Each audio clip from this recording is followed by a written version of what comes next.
I've really not analyzed myself in terms of my own appeal to my audiences, but I'm told and I read in the newspapers that the young people, they like my work. It could be because I think I like young people more than anybody else. Because let's face it, the medium that we work in is a very young medium. You have to feel young, you have to stay young to be able to be in the medium successfully. Because the people who see the pictures are between the ages of 14 and 27. They form the majority. And I think there's no film without romance, because it can tend to be dry. And when you have to have romance in film, I think you have to tap all the elements that are youthful, that are energetic, that are young, that are alive. And you cannot be a good motion picture maker unless you appeal to the young, unless you feel young, unless you know what they feel. And I think temperamentally I feel very comfortable with the young people, with new people. Because number one, I travel a lot, and I think I go around and I see and I move around and I read books also. I mean, everybody reads books, there's nothing new. But then I think the more you have things to say for the young world, the better the cinema, because that's the audience that sees the cinema. It's not the old people who see the cinema, unless it's an outstanding film and they're told, go and see it. But if a film is seen by the young, they talk about it because they have the time to see it. And they have all the energies to see it, and they want to ape. I think, and if your appeal is for the youth, that's an eternal appeal. No matter in what walk of life. You could be a cinema star, you could be a politician. If you appeal to the young, you scored. I think that's very important for the people who are making pictures. What kind of books do you read? Depends. The books, the type of books that I read depends on what I want to read at that moment. Sometimes I feel I'm very unfortunate because I get so involved with my pictures that it takes me about 16, 17 hours a day to be busy with them. And I always feel I'm lagging behind my reading. And I keep on buying books. I love to walk into a bookshop and browse and look for good books. But then they keep lying on my shelf. But the fact remains, they keep lying. I can always take them out when I want to read them. When I'm dabbling on a subject, then I like to read a lot of books on that subject, because I make contemporary pictures. If I'm making a film in a drug scene, then I have to look out for the drug material, whether it's the newspaper or the books or conversation. Or I like to meet the people who are involved in drugs, who had that type of an experience. And it applies to all the movies that I make in terms of my contemporary ventures. What kind of authors? You must mention a few who are your favorites, so we know what you like. Different kinds of authors. You have different favorites in fiction. I think Irving Wallace writes beautiful in terms of writing, and various others. And certainly somebody else all of a sudden comes out with a good novel, you want to read it. Certainly there's a good Indian author that you like to read. Salman Rushdie? Yes, his Midnight Children, I read it, but I thought it was a little difficult reading, and I had to hold it and keep it on the table for a while, because I could not. It did not hold my interest from that point of view. I mean, I think a good novel in terms of fiction is the once you start reading it, you should not like to give it up unless you finished it. But when you're a busy man, you start reading a novel, and if the novel somewhere is a little loose, there's a looseness of construction, or a little subjective, or he's dwelling on something where the story is not going forward, then you like to go back to your work. And once you go back to your work, you get so involved that you forget about it. So I have read the book, but not in one sitting. It is very well written, but something which I thought was not that engrossing, which I thought would make me glued. You will never be old, that's for sure. Take it from me. If you love your work, then you like to work for that love of your work. And that love for your work is what romance is all about. It includes everything. But if you're not working, if you're not involved, if you're dull, if you're vegetating in a corner and you are cursing yourself, well, that's your age. That's age. So how old do you feel? Oh, I think I never think of my age. in terms of years, I'm 64. It is only when people remind me, I feel I'm 64. But I don't feel that age, because I think when I'm working, I get so excited with my work like a child. With every project that I make, I feel like a child toying with that project, in total excitement. I look for my solutions. I look for certain knots that when to be unknotted in the dramatic unfolding of the stories that I conceive. Do you like? Yes. Sorry, go ahead. Yes, go ahead. Do you like to do comedy, or do you like the serious, like say Tere Mere Sapne and Tere Ghar Ke Samne? I don't think any artist should condition himself or herself on what he or she would like to do. I think they should do all types of pictures. It depends. I mean, it all depends on what the audience likes to see you in. But I think your attempt should be to work all types of pictures. You should be able to do comic roles. You should be able to do comedies. You should be able to do serious roles. You should be able to do action roles. You should be able to do hysterical, farcical roles. You should have that range of versatility. You should really not pin yourself down. But again, the audience has in mind some stars with images, and those images become so strong in certain cases that stars normally do not like to step down from those images, because it disturbs the audience, which is unfortunate to my mind. What do you think of the Kala Bazaar role? Kala Bazaar. Nice. It was Kala Bazaar was singing and action and a bit of an underworld activity, which is very interesting for the audience, and I love performing it. Because the film that I've done so far, I've always done pictures that I've liked to do. No picture has been thrust upon me, and I've not done many pictures in my span of 40-45 years.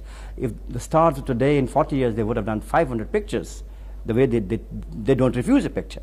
But I've never done a picture, never overbooked myself, never done more than 4 or 5 pictures, which include one of my own. And when I'm doing my own picture, creatively, of which I've conceived and written and directing and also acting in, it takes me 17 hours a day to work on that project. So when I'm doing my own picture, where's the time for me to do outside pictures? So there came a time when I switched over as a director, I chucked all the pictures, I stopped working outside. How many have you done about? Do you know? I think people say so. I think they say done about 105 or 106. I've lost count, but that's not much by today's standards. Imagine starting my career in 1945. 1945, I was very young. 1945 to 1988, doing only 105 pictures is nothing by the standards of today's actors. Mm-hmm. You meet an actor of today who's been in the limelight for 3-4 years, they probably already have done 70-80 pictures. Kala Bazaar, how did you shoot outside Metro? You remember? We shot outside the Liberty Cinema. We shot the premiere of Mother India. We sought the permission of the late, very beautiful man, Mr. Mehboob Khan. They were holding the premiere, and he had invited all the stars to come and attend the premiere. And we had a sequence in the movie where these boys, they sell the black market tickets. So we spread around, and we had the cameras catching us, and we were after the stars with the crowds, with the audiences, and Goldie was picturizing each one of us. That was great fun. It was a sequence in the film itself. Who thought of a black market fellow being the hero? Goldie, Vijay, very, very clever man. Vijay Anand is a very clever director, and I think he's intelligent, and he thinks of very, very nice ideas. Have there been ever differences between the brothers? There are bound to be differences between two creative people, because they're both creative, and each one of them, they want to assert one up over the other, not deliberately, but because you cannot think alike. Being creative, it has to happen that you must think differently. Therefore, you must differ.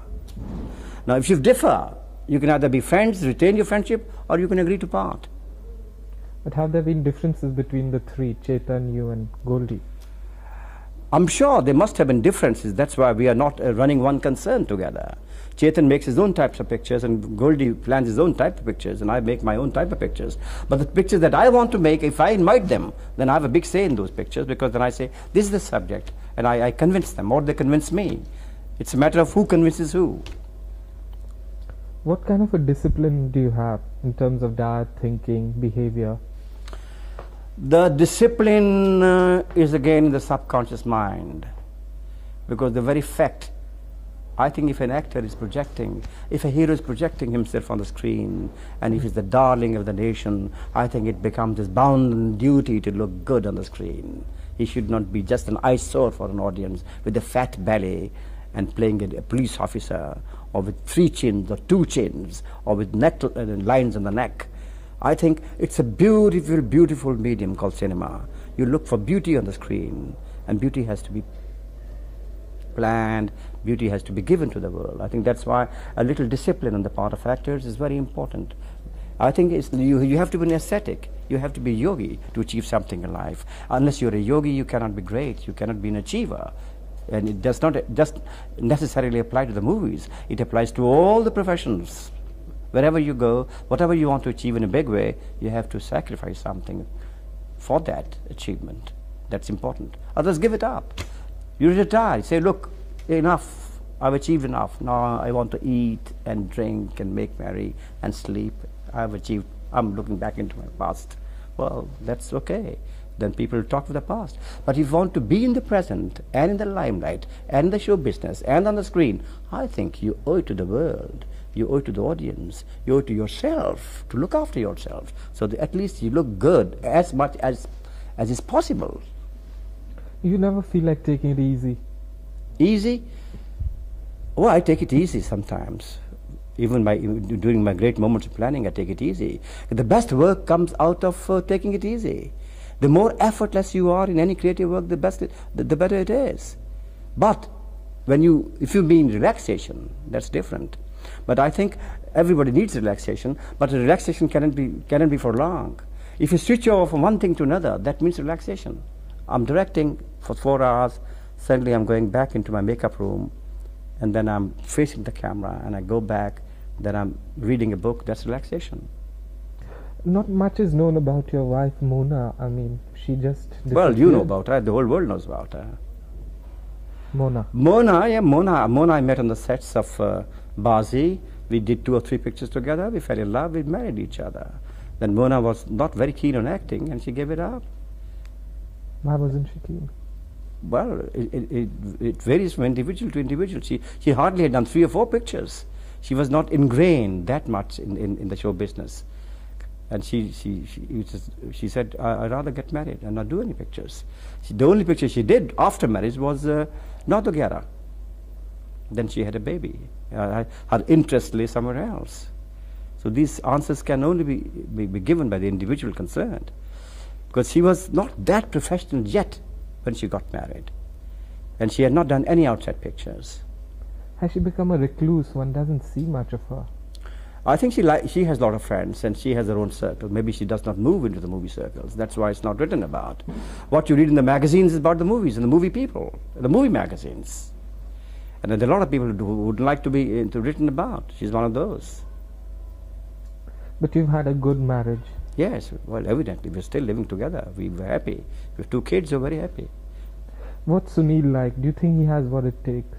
I think he's quite a lot like me. He's very introvertish. He's very withdrawn, Sunil. He's shy, and he's obstinate. He's stubborn, and he wants to make it in a big way. He does want to make it in a big way, and I think he will. And because his dogged perseverance will help him.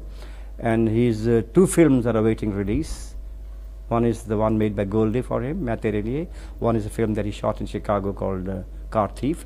And now he's making a picture with newcomers, a picture called Savdhan. He's going down south to Kerala to shoot it after a few days. So you never know. A lot of people make it a little late in life. A lot of people, after having got a break, don't make it. A lot of people make it and then lose it after a few years. Who knows? Nobody knows. Because he's still life ahead of him. What about Devina? What is she like? I mean, is she Devina is a bit of an extrovert, very unlike Sunil, because Devina she's happy-go-lucky, and she loves fun. And I sent my kids to Missouri for their education, and then I sent them abroad. And Sunil went to America. Devina went to Switzerland, then she went to London. She learned photojournalism. She wanted to handle the camera, which she does handle very well. And then suddenly, like all girls, they end up in marriage. She meets a boy, And she suddenly comes to me one day, Papa, this is the boy I love. So I looked at the boy, I said, you love her? He said, I love her. Are you sure? We are sure. What do you want to do? We want to get married. When do you want to get married was my next question. They said, anytime you like. I said, you decide and we'll see that you get married. So I'm one of those fathers. Because if I'm freedom loving, what right I have to hold my kids from living that type of freedom as long as they're not doing something which is stupid or wrong or evil or wicked or dirty. And I think the sooner we learn in our country about this, the better it is. Because I think we are now in 1988. So my kids are modern, if that is, and they have been brought up in that type of an atmosphere, and they have those types of parents, and they're happy as they are. And I don't think I want to dabble any further in his career, because my duty as a father is over. I gave him a break. I made a picture for him. It all depends upon him, how he wants to make out of it. How did you feel on becoming a grandpa? Well, I still feel the same, except that it's a good feeling to have a small little child and playing with the child, and it's a very cute little girl, and Divina wants to flaunt it all the time, and you can feel shades of yourself, shades of Mona, and shades of Divina and the little child, and that gives a good feeling. But I don't feel from that very grand pa-ish point of view, grandfatherish point of view. I don't feel that old enough that I have. I think it's a process of life. You can be a grandfather at the age of 40. You can be a grandfather at the age of 70. It's a good feeling. It's an addition to the family. It's a lovely child. Divina loves her. We all love her. Okay, suppose you had to go to a desert island. Which 3 films of yours would you take along, just at instinctive? Which 3 films? Directed by me, produced by me, acted by me? Acted, produced, directed. Give you the choice. Anything. I got to go backwards and think of all the films. It has to be instinctive. Instinctive? Instinctively, I would choose to take with me on a desert island. I would not, if given a choice, I would not like to take my own pictures, because I don't like to see my own pictures. But for the world, certainly, there are 2 types of audiences. One is the box office type, because the pictures become a hit. That's why they should see it. The other is a film that you liked yourself and it has not become a hit. I think I could probably want to carry. I don't think I'd like to carry a picture, because I wouldn't like to carry my work for the world, really. But I think, from my own point of view, Guide was a good picture. Hare Rama, Hare Krishna was a good picture. Des Pardes was a good picture. Picture that did not click at all with the people. Portions of it I thought I enjoyed making. It was ishq, ishq, ishq. It was a very thin story. It was a disaster on the screen, but I think we enjoyed making it. It was a great adventure making it in 2 months. We climbed up the mountains from Pokhara up to the Mount Everest region. It was 7-8 weeks. But again, in films, audience ultimately they are the judges. As the saying goes, would you like to go with the boots on? I think so. I think every man who's working creatively, whether he's a writer or a film director or a composer or a painter or a sculptor or even a politician, who wouldn't like to die with his boots on as long as you're creative? I think it's great when you're creating, you're living. And who doesn't want to live eternally? I think when you're creating, you're living all the time. You're not dead. And when you're not creating, then you're static. When you're static, it's stagnation. When stagnation, it's death. It can be any time. So I think I'll go on working like this because I love it. It excites me. Every time I make a project, it gives me an additional bounce and additional energy, and I love working on it. And that gives me double the vigor. And I think I'll go on and on like this, unless something happens to me all of a sudden in terms of physical decay or physical illness, which can happen anytime to anybody, and you don't have any answers to that. But I think it's a great feeling to be creating all the time, like you are a journalist. Don't you love writing your reviews? Don't you love writing articles? Don't you live and love the thought of people reading your articles and talking amongst themselves? My God, this Khalid has written so beautifully. So I think if you don't do it, then you're dead. Now you're used to it, and you grow with it because you're improving all the time. Any creative man improves all the time, and he never reaches the perfection, and he's aiming at the perfection, and perfection is never there. In fact, it should never be there. The moment you feel you are perfect, well, that's the end of you. That's it, which means there's no other climax. In fact, people should not reach their climax in lives. If they reach their climax, what is after climax? Anticlimax. It's no fun having an anticlimax. I think I'd rather be in a stage when people say, I think his best still has to come. Because I really feel that I am improving after every film as a director, as a writer. Because it gives me more and more experience, more and more experience.